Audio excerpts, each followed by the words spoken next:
At first light, the UN weapons inspectors drove out of Syria and across the border into Lebanon.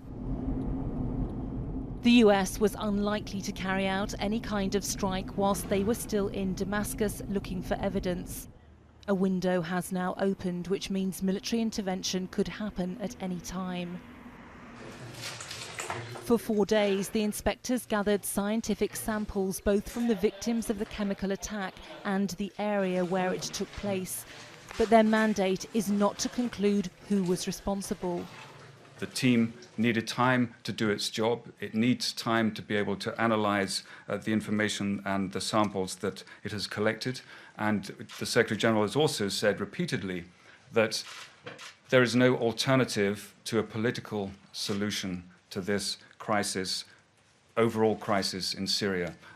A military solution is not an option. The finger-pointing over who was responsible is being left to Syria's enemies and its friends.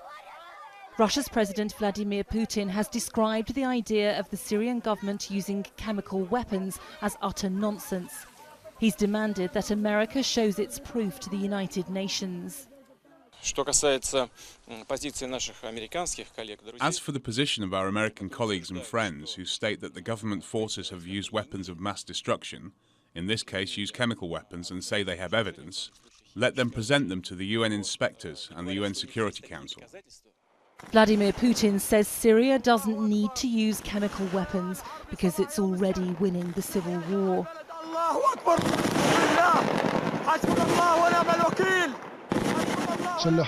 We in the army and armed forces don't fear America or any other country. We are firm on our position because we are defending our country and our nation. If anyone thinks a military strike doesn't risk inflaming the entire region, just look at Syria's other key allies lining up to show their support. High-ranking Iranian officials arriving in Damascus.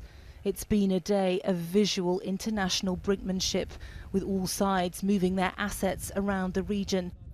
This was the build-up at a military base in Turkey used by America. In the Syrian capital, they are bracing for the possibility of airstrikes 2.5 years into their civil war.